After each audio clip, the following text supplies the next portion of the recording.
El metal gritaba contra la piedra. Un golpe, luego otro, un pulso de fábrica en un mundo de hojas.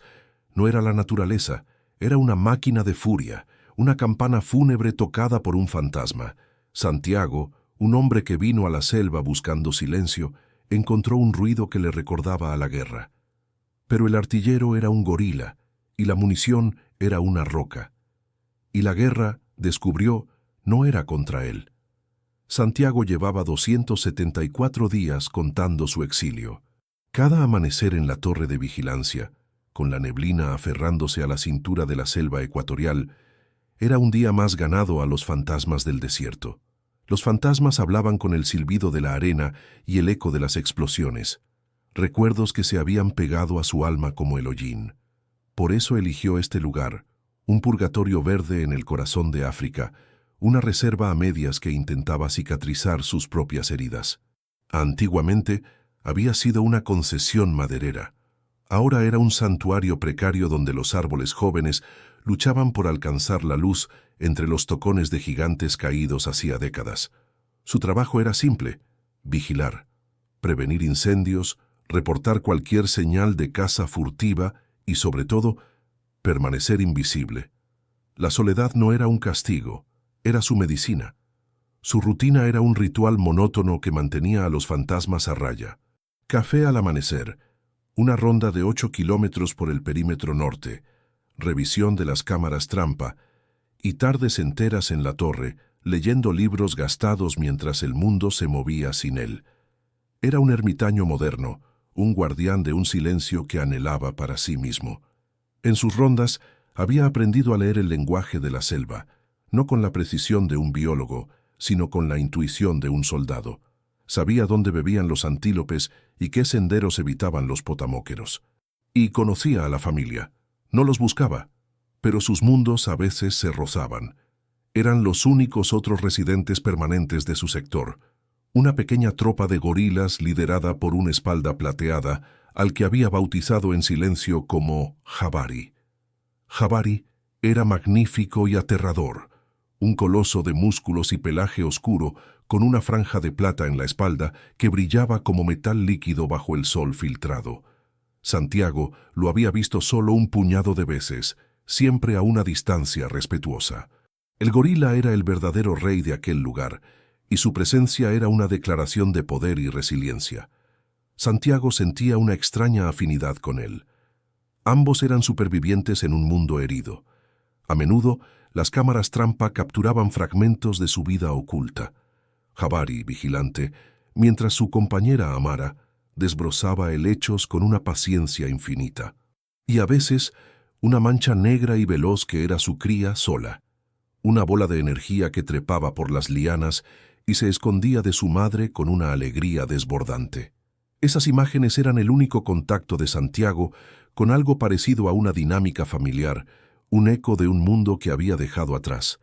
La familia de Jabari no vivía en una selva virgen, eran los herederos de un paisaje mutilado. Santiago los había visto moverse con cautela cerca de los restos de un viejo tractor oxidado, medio devorado por la vegetación. Sola, en una ocasión, fue grabado jugando con un trozo de neumático podrido. Eran un recordatorio constante de que la naturaleza no olvidaba. Simplemente crecía sobre las cicatrices. Esa mañana había comenzado como cualquier otra. El aire era denso y olía a tierra mojada y a orquídeas. Santiago estaba en su ronda, siguiendo un sendero apenas visible que serpenteaba junto a lo que una vez fue un camino para camiones madereros. La paz era casi tangible, un bálsamo para sus nervios siempre tensos. Fue entonces cuando lo oyó por primera vez. ¡Clang! Se detuvo en seco. El sonido era agudo, metálico, antinatural. Esperó, conteniendo la respiración. ¡Clang! ¡Clang! Era rítmico, metódico. No era la caída de una rama ni el choque de dos piedras. Sonaba como un martillo golpeando una viga de acero. Su primer pensamiento fue: furtivos o chatarreros que a veces se adentraban en la reserva para desmantelar la maquinaria abandonada. Una oleada de ira fría recorrió su cuerpo. Habían invadido su santuario. Habían roto el silencio. Con el sigilo que el desierto le había enseñado, se salió del sendero y comenzó a moverse entre los árboles en dirección al sonido. Cada fibra de su ser estaba en alerta máxima. El ruido se hacía más fuerte, más insistente. Clan, clan, clan. Era un pulso constante, un latido febril en el corazón de la selva. No había voces humanas, ni el ruido de un motor. Solo ese golpe implacable. Se arrastró hasta el borde de un pequeño claro que no conocía. El lugar era un cementerio de la era maderera. Varias estructuras de hormigón, probablemente bases para alguna maquinaria pesada, sobresalían del suelo como lápidas erosionadas. Y en el centro del claro estaba la fuente del ruido. Era Jabari. Santiago se quedó helado, el cuerpo pegado al tronco de un árbol de ceiba. El espalda plateada estaba de pie, con las piernas separadas, y en sus enormes manos sostenía una roca del tamaño de un melón. Con una fuerza brutal y una concentración absoluta, la levantaba y la estrellaba contra el borde de una gruesa losa de hormigón que parecía ser la tapa de una antigua canalización o desagüe. Clang. El sonido era el impacto de la roca contra las varillas de acero expuestas en el hormigón roto. Santiago no podía procesar la escena. No era una exhibición de fuerza. No había otros gorilas cerca a los que impresionar. No estaba golpeando su pecho. Estaba trabajando, con una determinación desesperada, como un prisionero tratando de derribar un muro. Su respiración era pesada, y cada golpe iba acompañado de un profundo gruñido que era más de esfuerzo que de rabia. Observó durante casi 10 minutos, paralizado. Jabari no se detuvo. Levantaba la roca, golpeaba, la dejaba caer, la recogía y volvía a empezar, una y otra vez. Era un acto de pura y agotadora obstinación. Santiago bajó la mirada y notó que los nudillos del gorila estaban ensangrentados. Había estado haciendo aquello durante mucho tiempo. El miedo inicial de Santiago se transformó en una profunda y desconcertante confusión. Esto no estaba en ningún manual. No era un comportamiento animal que pudiera entender. El ritmo, la persistencia, la elección del objetivo, todo parecía deliberado, intencionado. Y entonces Jabari se detuvo. No porque estuviera cansado, sino porque sintió su presencia. El gigante de plata se giró lentamente, y sus ojos se encontraron con los de Santiago a través de la maleza. El corazón de Santiago martilleaba contra sus costillas. Estaba demasiado cerca. Un movimiento en falso, y Jabari podría cerrar la distancia en segundos. Pero en la mirada del gorila no había amenaza. Había agotamiento, había frustración, y había algo más, algo que Santiago reconoció de sus propios días en el infierno, una súplica silenciosa, el eco de una soledad que no era la suya. El tiempo se fracturó en 1.000.000 de fragmentos de silencio. El último eco del golpe metálico murió entre los árboles, y en su lugar, un vacío denso y vibrante se apoderó del claro. Para Santiago ese silencio era más ensordecedor que el ruido que lo había precedido. Era un silencio cargado de preguntas, de una tensión tan palpable que casi podía saborearla, un gusto a ozono y a peligro. Congelado detrás del tronco de la ceiba, cada músculo de su cuerpo era un alambre tenso, listo para la acción. Su mente, entrenada en los desiertos de un conflicto lejano, calculaba instintivamente: distancia, 40 metros. Cobertura, adecuada. Vías de escape, una, hacia el este. La evaluación de amenaza, sin embargo, era un caos. El objetivo no encajaba en ningún parámetro. Jabari no se movió. El coloso de plata permaneció erguido, con la roca ensangrentada aún en su mano, su pecho subiendo y bajando en una cadencia pesada y agotada. Sus ojos, 2 pozos de ámbar oscuro y brillante, no abandonaron a Santiago. No había la furia roja de la agresión territorial, ni el destello de miedo que precede a la huida. Había algo más complejo, algo que la mente lógica y militar de Santiago luchaba por catalogar. Era una mirada de evaluación, sí, pero también de una profunda e inamovible desesperación. Era como si el gorila estuviera midiendo no solo la amenaza que Santiago representaba, sino también su potencial. Los segundos se estiraron hasta convertirse en minutos. Santiago no se atrevía a respirar. Un movimiento en falso, el crujido de una hoja seca bajo su bota, y esa quietud podría estallar en una violencia primordial que él no tendría ninguna posibilidad de sobrevivir. Lentamente, de forma casi imperceptible, comenzó a relajar su postura, intentando comunicar con su lenguaje corporal lo que no podía decir con palabras. No soy una amenaza, solo estoy observando. Fue entonces cuando Jabari hizo algo que rompió todas las reglas de la naturaleza que Santiago conocía. El gorila apartó la vista de él, pero no para ignorarlo.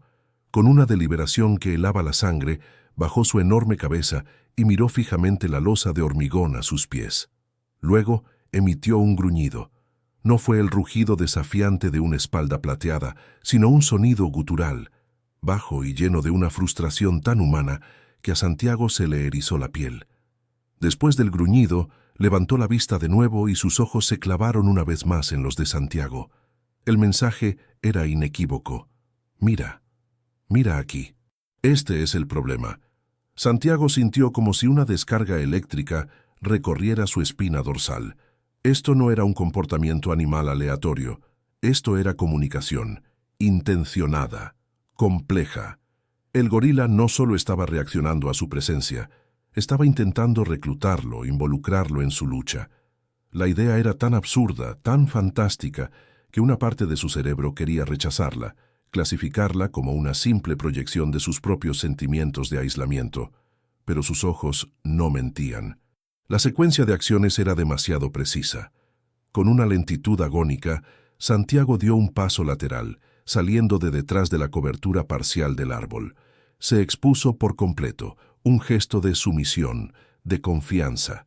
Mantuvo las manos a la vista, abiertas, lejos de cualquier cosa que pudiera interpretarse como un arma. Jabari siguió cada uno de sus movimientos, la tensión en sus hombros como un resorte a punto de saltar. Pero no se movió. Esperaba. La mente de Santiago, ahora liberada del shock inicial, comenzó a trabajar, a analizar la escena con una nueva perspectiva. Ya no buscaba una amenaza, buscaba respuestas. El sonido que lo había atraído, el clan metálico, no era la roca golpeando el hormigón. Observó más de cerca. La losa estaba rota en una esquina, dejando al descubierto las varillas de acero corrugado de su interior. Jabari no estaba golpeando la superficie al azar. Estaba concentrando todos sus ataques en ese punto débil, donde la roca impactaba el metal expuesto, produciendo el sonido agudo que había viajado por la selva. Estaba usando la herramienta más básica, una piedra, con una precisión estratégica. Su mirada recorrió la estructura. Era un bloque rectangular de hormigón, de unos 2 metros de largo por 1 de ancho, semienterrado en la tierra y las raíces. Parecía la tapa de un viejo conducto de drenaje o una alcantarilla de la época en que los camiones pesados transitaban por allí, diseñada para soportar toneladas de peso. Ahora era una cicatriz de cemento en medio del claro, una reliquia inútil de un mundo olvidado. O quizás no tan inútil, quizás ahora era una prisión. ¿Qué podía haber debajo? ¿Comida? Improbable. ¿Agua? Tampoco parecía lógico. La selva estaba llena de ambas cosas. Debía ser algo más. Algo que valiera la pena el esfuerzo sobrehumano, el dolor y el riesgo de atraer depredadores con el ruido incesante. Jabari pareció entender que Santiago estaba procesando la situación. Con una exhalación que sonó casi como un suspiro de impaciencia, el gorila dejó caer la roca al suelo. El impacto sordo pareció sellar una especie de pacto tácito. Luego se acercó a la losa de hormigón. No se irguió de forma amenazante. En cambio, se agachó y pegó su oreja a la fría superficie del cemento. Permaneció así durante varios segundos, en una quietud absoluta. Cuando levantó la cabeza, su expresión, si es que un gorila podía tener una, era de pura angustia. Y con eso, Santiago lo comprendió.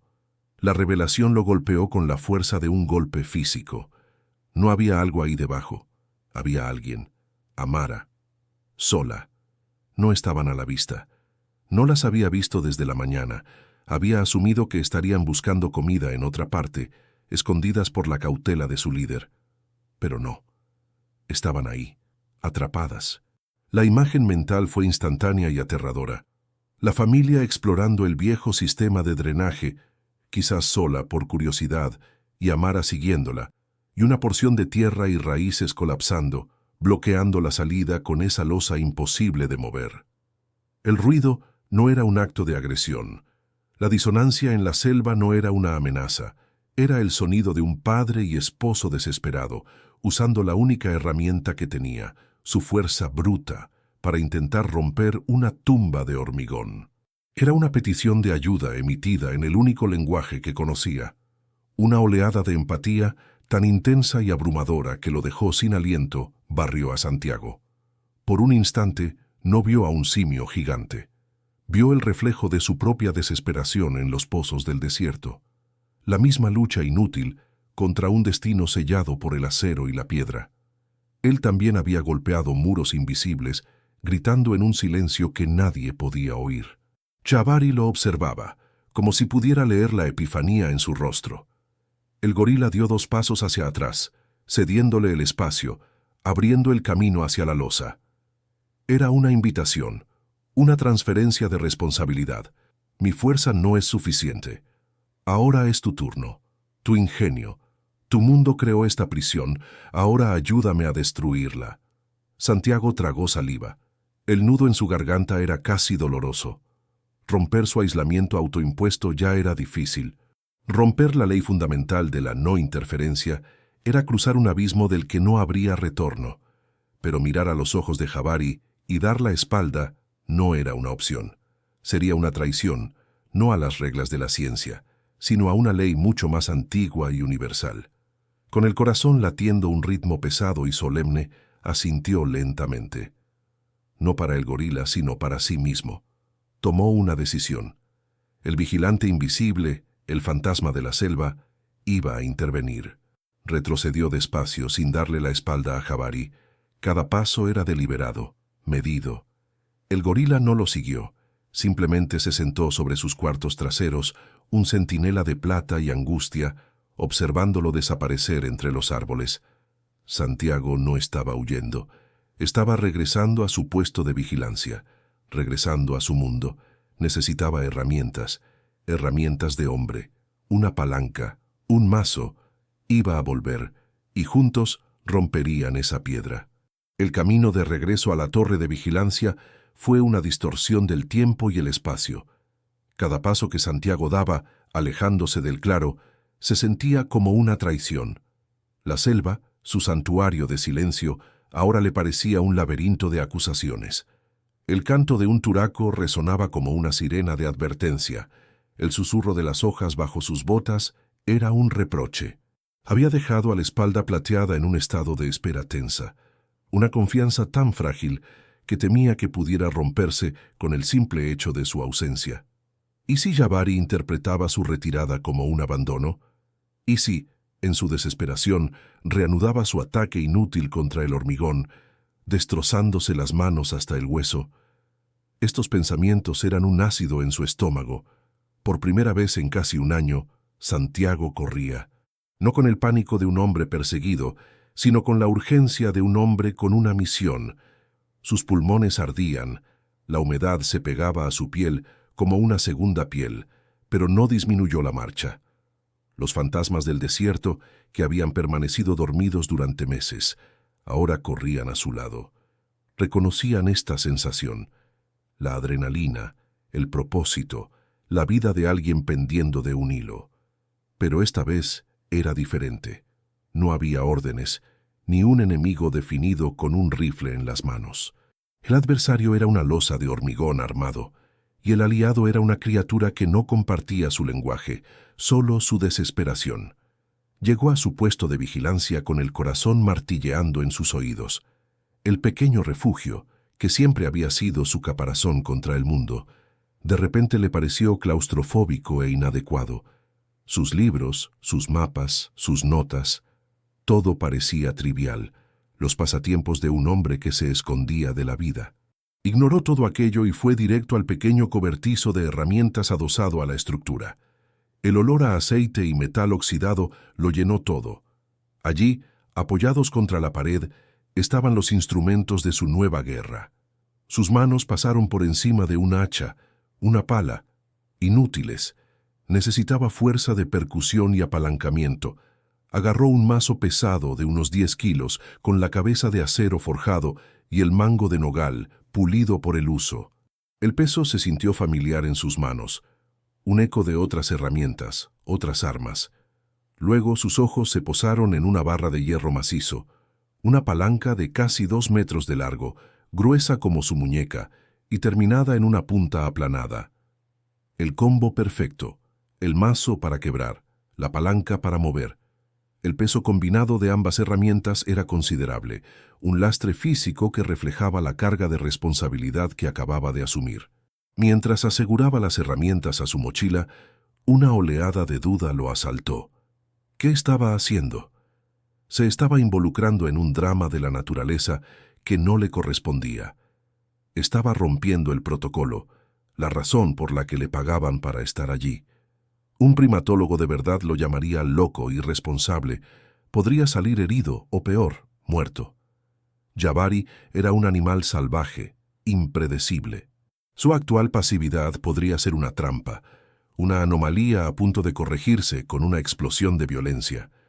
Pero entonces, la imagen de los ojos del gorila volvió a su mente. No había engaño en ellos, solo una angustia pura y primigenia que trascendía las barreras de las especies. El viaje de vuelta fue más lento, más deliberado. El peso de las herramientas lo obligaba a medir cada paso.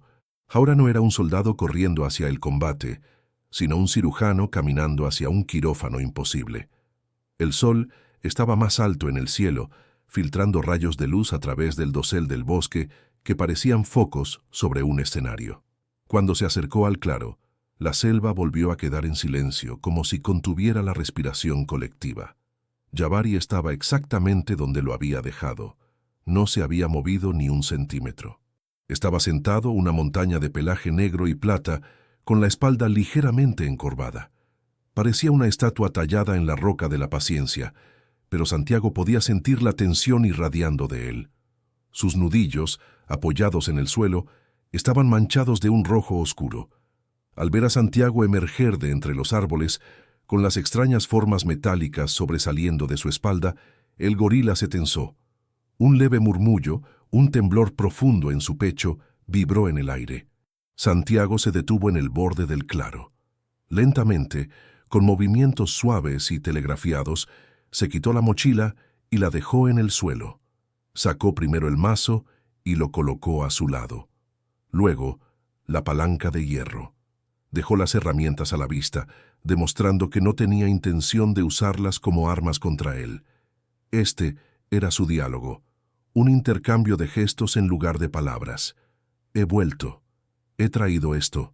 Son para la piedra. Jabari observó el ritual en silencio. No se movió. La prueba de confianza definitiva estaba en marcha. Santiago avanzó, dejando las herramientas atrás por un momento. Caminó despacio hacia la losa de hormigón, sin mirar directamente al gorila, pero manteniéndolo siempre en el borde de su visión periférica. Se arrodilló junto a la estructura de cemento, en el mismo lugar donde Jabari había estado trabajando. La superficie era fría y rugosa al tacto, cubierta de una fina capa de musgo. Se fijó en la esquina dañada, en las varillas de acero retorcidas. Puso la mano sobre la piedra sintiendo su densidad, su peso inamovible. Entonces hizo lo que había visto hacer a Jabari. Se inclinó y pegó su oreja a la superficie fría del hormigón.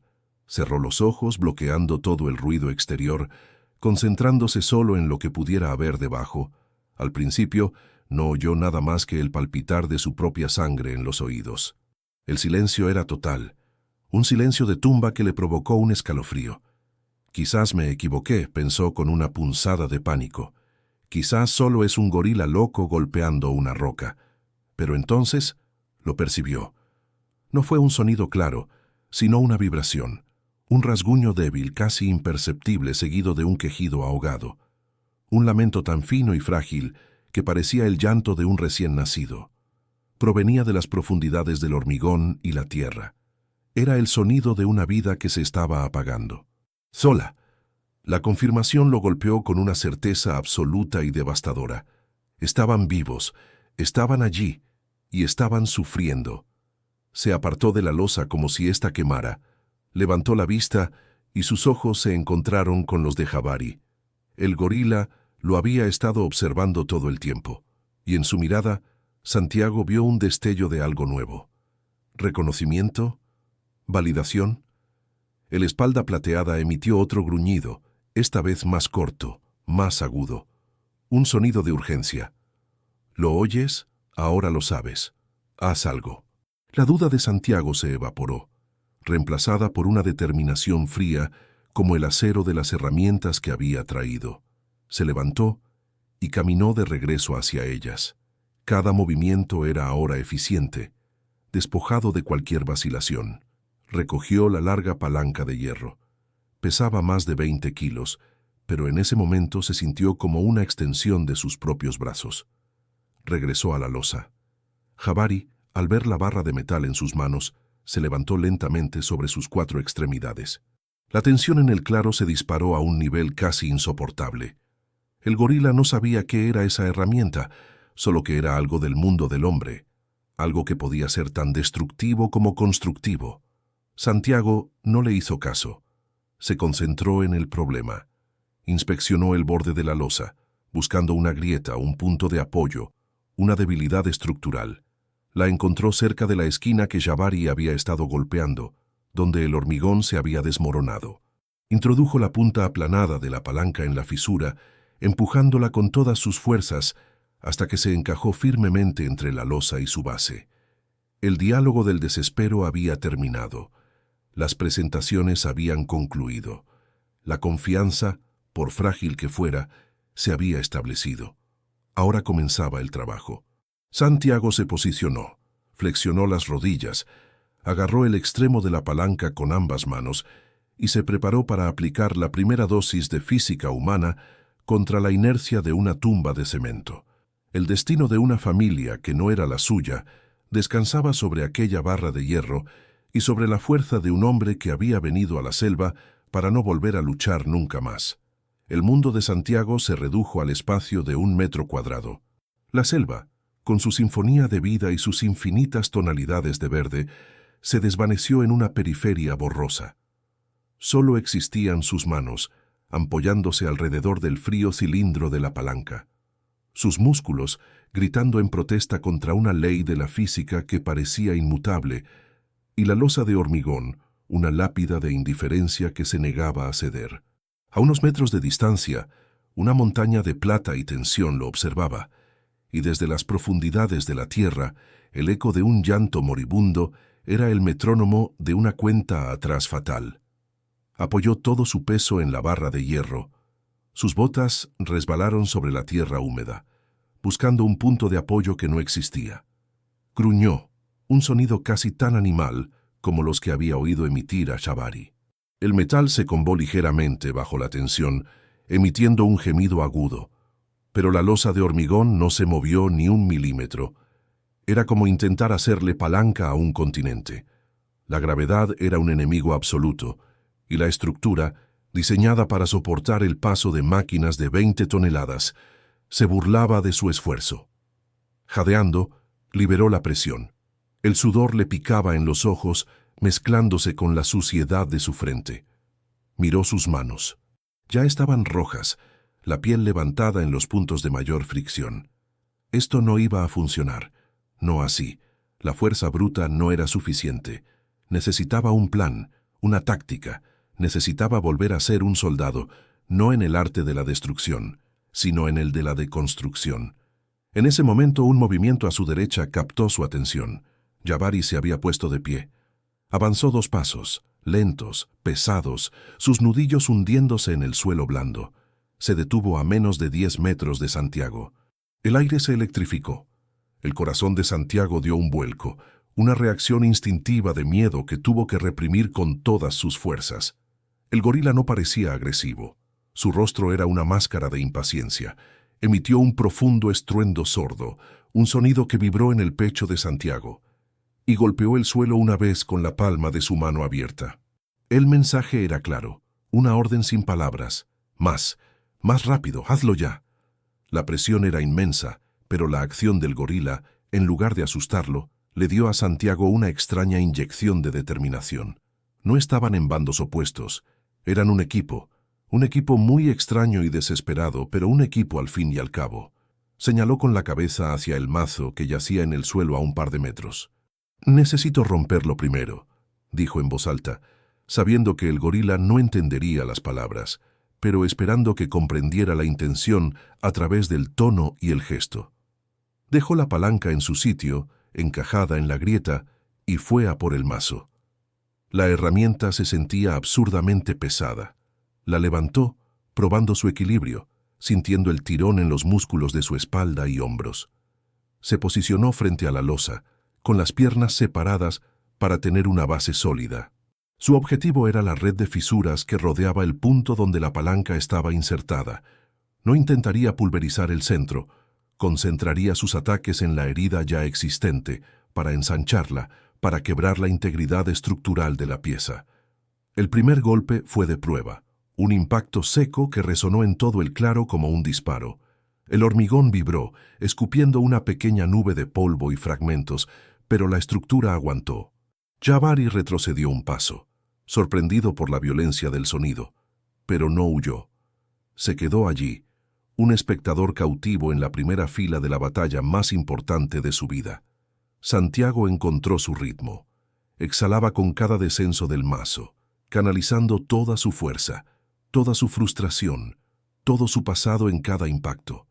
Arriba, abajo. El acero cantaba una canción brutal contra la piedra. ¡Clang! El sonido de su propio esfuerzo se mezclaba con el jadeo de sus pulmones. ¡Clang!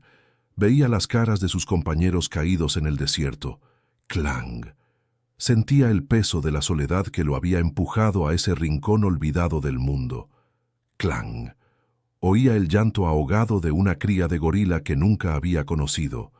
Con cada golpe, pequeñas grietas capilares comenzaron a extenderse desde el punto de impacto, como telarañas que se abrían paso a través de la piedra. El sudor lo cegaba, sus brazos ardían con un fuego líquido. Perdió la cuenta de los golpes. 10, 20, 30. El mundo se convirtió en un ciclo de esfuerzo y dolor. El miedo a Jabari había desaparecido por completo, reemplazado por la tiranía del agotamiento y la obsesión por quebrar aquella barrera. Y entonces, con un golpe que se sintió diferente, que sonó diferente, sucedió.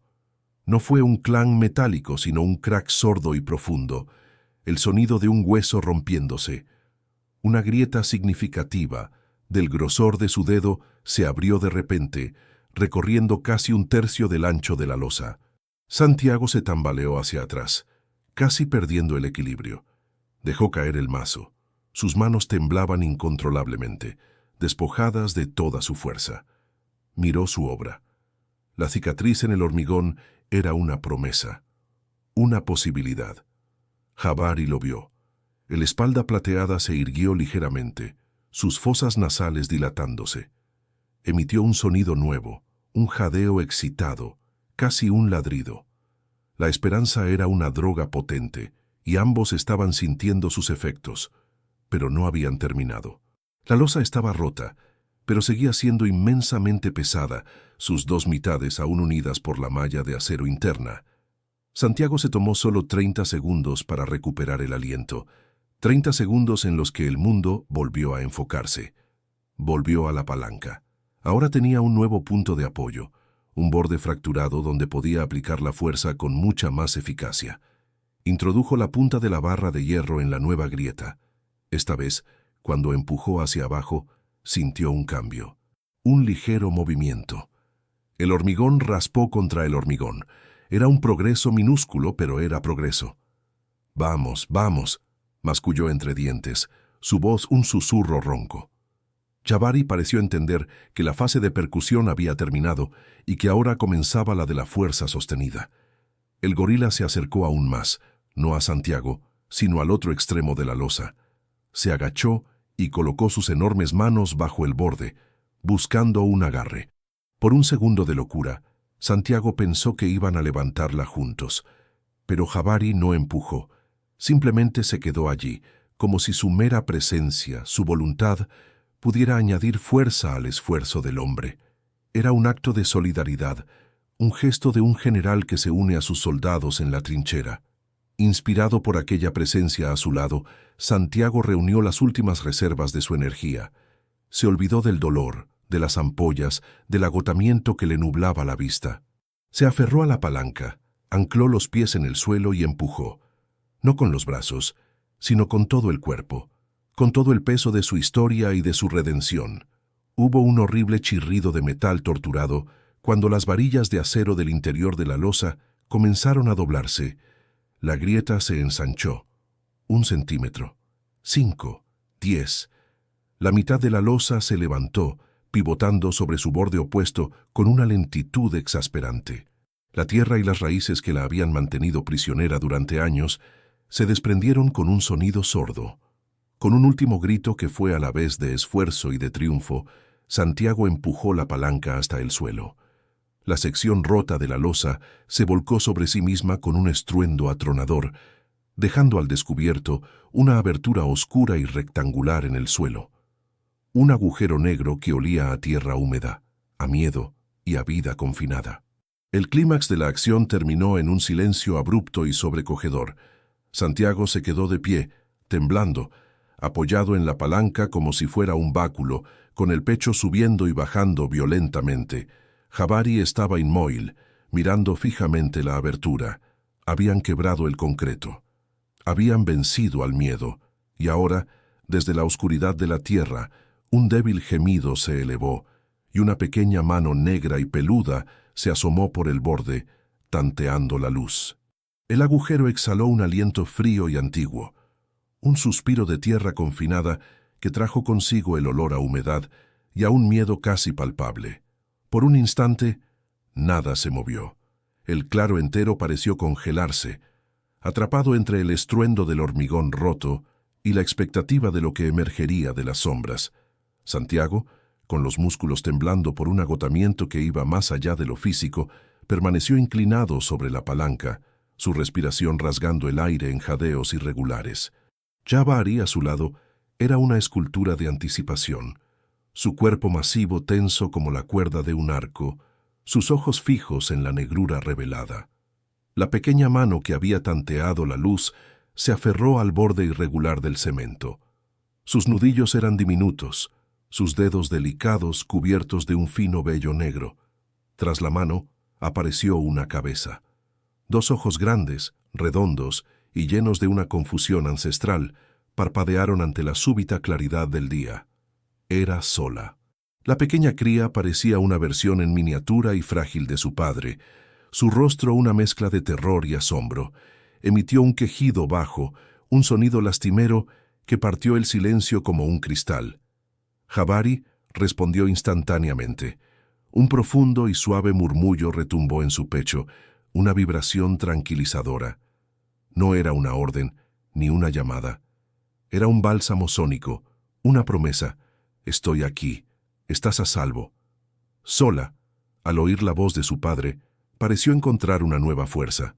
Luchó por trepar, sus pequeñas extremidades resbalando en la pared de tierra húmeda. Y entonces, una segunda figura apareció detrás de ella, mucho más grande, moviéndose con una lentitud dolorosa. Era Amara. La matriarca emergió de la oscuridad como un espectro. Su pelaje estaba cubierto de barro y telarañas.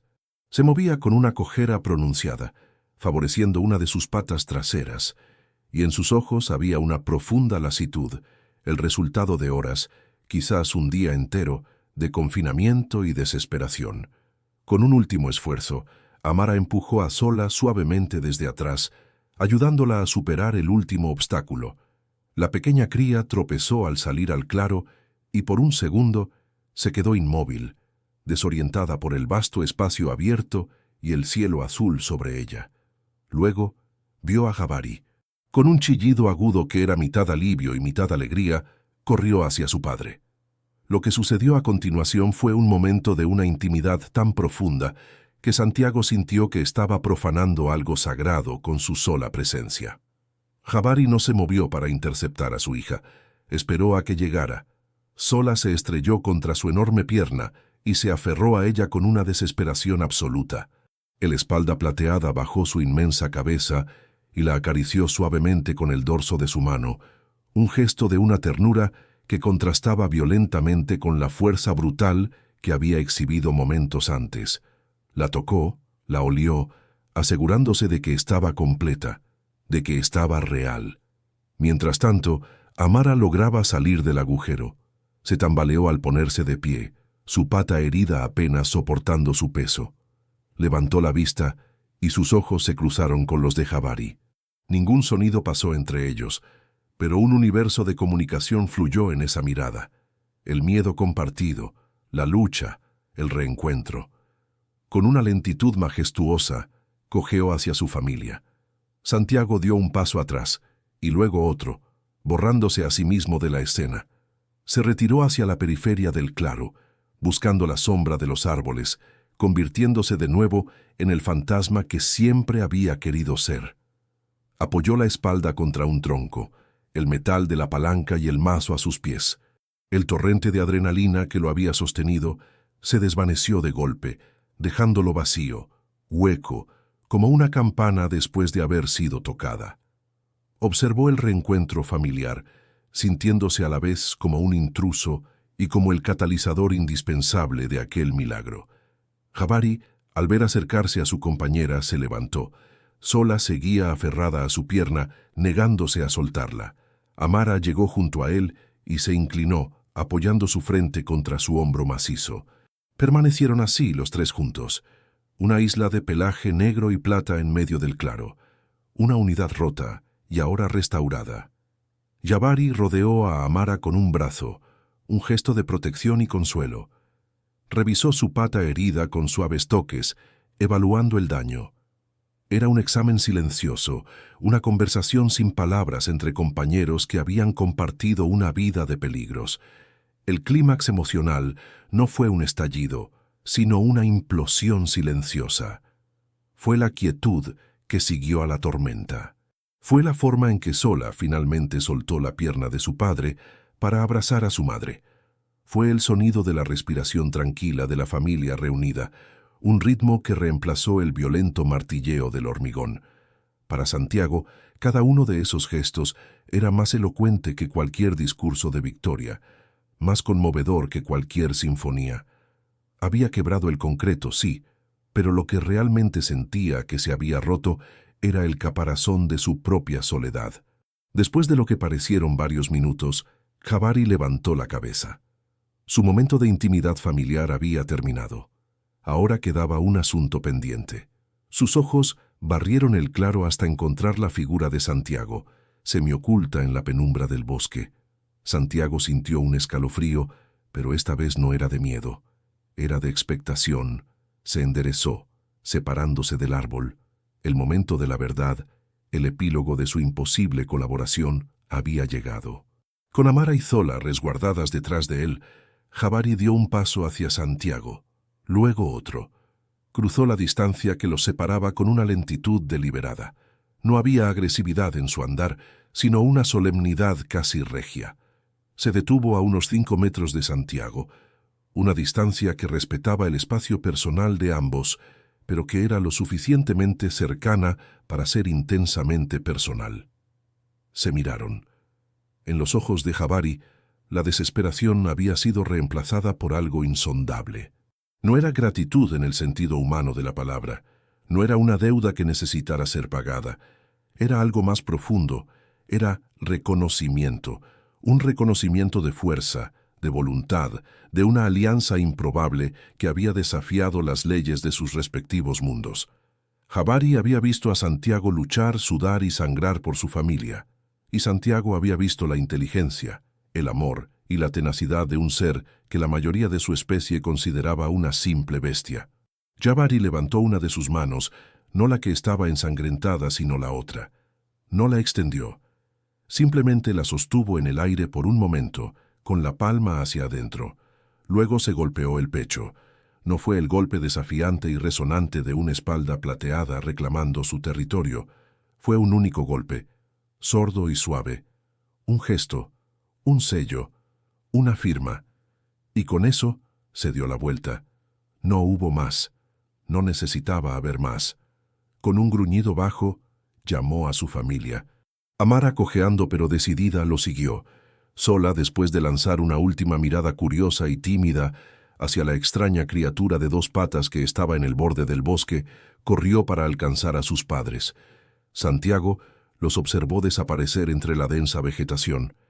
El claro, que momentos antes había sido un escenario de violencia y desesperación, ahora estaba tranquilo, marcado solo por la cicatriz de la losa de hormigón rota y las herramientas abandonadas. El silencio regresó, pero era un silencio diferente al que Santiago había conocido. Ya no era un silencio de vacío o de exilio, era un silencio lleno de significado, resonando con el eco de un golpe en el pecho y la memoria de un vínculo forjado en el concreto y la desesperación. Se quedó allí de pie durante mucho tiempo, solo, pero por primera vez en años, sin sentirse realmente solo. El sol comenzó su lento descenso hacia el horizonte, tiñendo el cielo de tonos anaranjados y púrpuras que se filtraban a través del dosel de la selva. La luz cálida y mortecina bañaba el claro, transformando la escena de destrucción en algo casi pictórico. La losa de hormigón rota parecía un monumento antiguo, un altar a un dios olvidado. Las herramientas de Santiago, el mazo y la palanca, yacían donde las había dejado, como ofrendas tras un ritual sagrado. El aire, antes cargado de tensión y polvo de cemento, ahora era ligero y olía a tierra fresca y a la promesa de la noche. Santiago permaneció inmóvil durante un tiempo que no pudo medir. El agotamiento físico era una pesada manta sobre sus hombros, pero su mente estaba extrañamente lúcida, vibrando con una claridad que no había experimentado en años. El eco del golpe sordo en el pecho de Jabari resonaba en su interior, no como un sonido, sino como una sensación, una marca indeleble en su alma. Había venido a este rincón del mundo buscando adormecerse, buscando un silencio lo suficientemente profundo como para ahogar los gritos de su memoria. En cambio, había encontrado un ruido que lo había despertado. Con un esfuerzo que le pareció monumental, se movió. Recogió sus herramientas. El acero, ahora frío al tacto, se sentía diferente en sus manos. Ya no eran meros instrumentos de trabajo, sino artefactos de un evento que había redefinido su existencia. Las cargó sobre su hombro, y antes de abandonar el claro, su mirada se detuvo por última vez en el agujero oscuro que había sido una prisión. Era una cicatriz en la tierra, una herida abierta. Pero a diferencia de las cicatrices que él llevaba en su interior, ésta había dado paso a la vida. Era una cicatriz que curaba. El camino de regreso a la torre de vigilancia no fue una huida ni una marcha forzada. Fue una procesión lenta y reflexiva. Cada paso sobre el suelo de la selva se sentía diferente, más firme. Ya no caminaba sobre la tierra, caminaba con ella. El murmullo del viento entre las hojas ya no era un susurro indiferente, sino una conversación a la que, por fin, sentía que pertenecía. Por primera vez desde que había llegado, no se sentía como un vigilante en una torre, observando un mundo ajeno. Se sentía como una parte de ese mundo, un hilo más en el complejo tapiz de la vida que lo rodeaba. Los días que siguieron fueron de una quietud profunda, pero de una naturaleza completamente nueva. Santiago continuó con su rutina, el café al amanecer, las rondas de vigilancia, las tardes en la torre. Sin embargo, el propósito subyacente había cambiado. Ya no era un ritual para mantener a raya a los demonios, era un acto de custodia. Ya no vigilaba los límites de la reserva contra intrusos humanos por un simple sentido del deber o por el sueldo que recibía. Lo hacía con el fervor de un guardián protegiendo su hogar. Su hogar. No volvió a ver a la familia de gorilas durante casi 2 semanas. Una parte de él temía que el encuentro hubiera sido tan traumático que Jabari habría guiado a su familia lejos, a los confines más remotos de la reserva, para nunca más cruzarse con el hombre que había irrumpido en su crisis. Pero Santiago sabía, en el fondo, que no era así. La ausencia no era por miedo, sino por recuperación. Amara necesitaba tiempo para sanar su pierna. La familia necesitaba tiempo para reafirmar sus lazos, para redescubrir la seguridad de su mundo tras la brecha de terror que habían experimentado. Durante ese tiempo, Santiago hizo algo que no había hecho en meses. Desactivó la radio de largo alcance. Cortó su último y tenue vínculo con el mundo exterior. La necesidad de escuchar noticias, de mantener una conexión con la sociedad que había abandonado, se había evaporado. El único lenguaje que le interesaba ahora era el de la selva. Aprendió a distinguir el llamado de alerta de los monos colobos de su charla ociosa, a identificar las huellas de un okapi en el barro junto al arroyo, a predecir la lluvia no por las nubes, sino por el comportamiento de los insectos.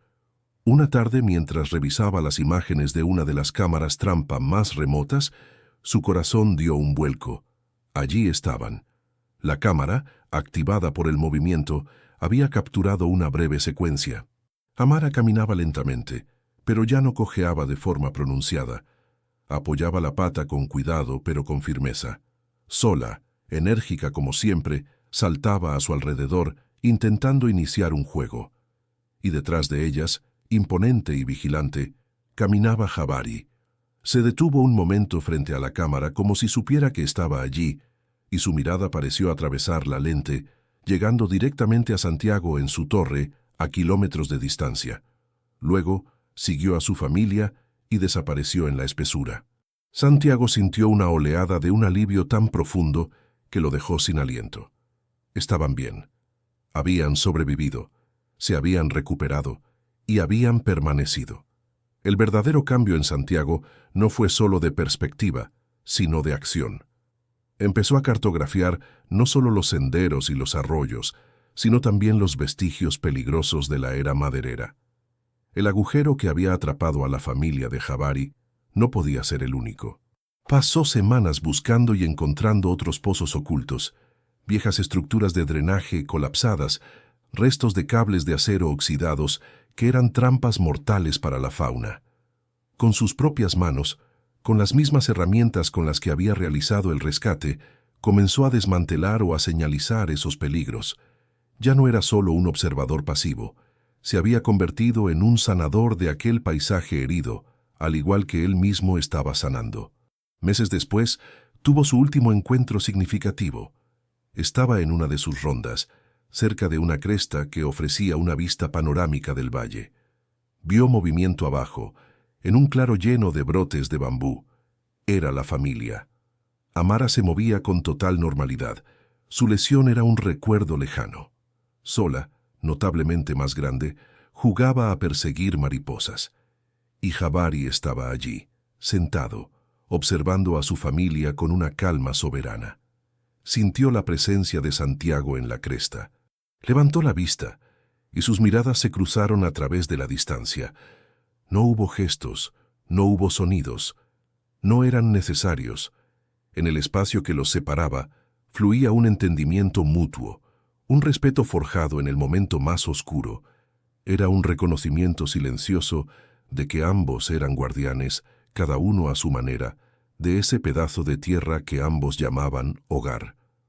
Santiago se quedó allí hasta que la familia se movió y desapareció en la selva. No sintió la necesidad de seguirlos, ni de documentar el encuentro. La necesidad de observar y registrar había sido reemplazada por el simple acto de saber que estaban allí, que estaban a salvo. La historia de Santiago no terminaría en los titulares de ninguna revista científica, ni sería contada en conferencias sobre comportamiento animal. Su historia era silenciosa, personal, un legado escrito en el lenguaje de las cicatrices, la suya, la de la selva, y la de una losa de hormigón rota en un claro olvidado. Había llegado a la selva como un fantasma, un hombre que huía de la vida. Pero al escuchar la llamada desesperada de un rey de plata y furia, había encontrado la suya propia. Ya no era un exiliado, era el guardián, y el silencio que ahora lo rodeaba no era el de un vacío, sino el de una paz profunda y duramente ganada.